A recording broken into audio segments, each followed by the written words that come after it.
અંકલેશ્વરના અંડાળા ગામના cricket ground પાસે બે શખ્સે બાઇક વોશિંગ મામલે કિશોરને માર મારી ફેફસા અને છાતીમાં ઈજા કરી મોતને ઘાટ ઉતારતા ચકચાર મચી જવા પામી હતી। પોલીસે આ મામલે ગણતરીના સમયમાં આરોપીની ધરપકડ કરી છે।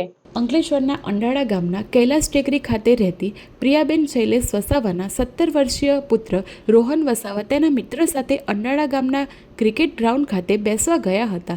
તે સમયે તેના મિત્ર નિલેશ મુકેશ વસાવાના મોબાઈલ ફોન પરથી રોહનનો ફોન આવ્યો હતો અને તેનો ફોન તૂટી જતાં લઈ જવાનું કહ્યું હતું।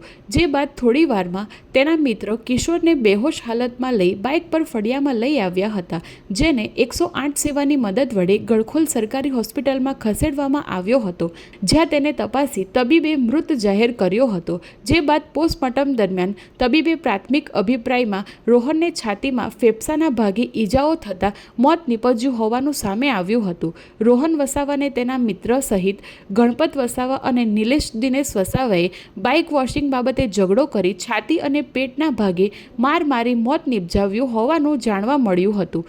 બનાવ અંગે અંકલેશ્વર બી ડિવિઝન પોલીસે હત્યા અંગેનો ગુનો નોંધી તપાસ હાથ ધરી હતી। દરમિયાન પોલીસે આરોપીઓ સહિત અને નિલેશ વસાવાની ધરપકડ કરી કાયદેસરની કાર્યવાહી હાથ ધરી છે।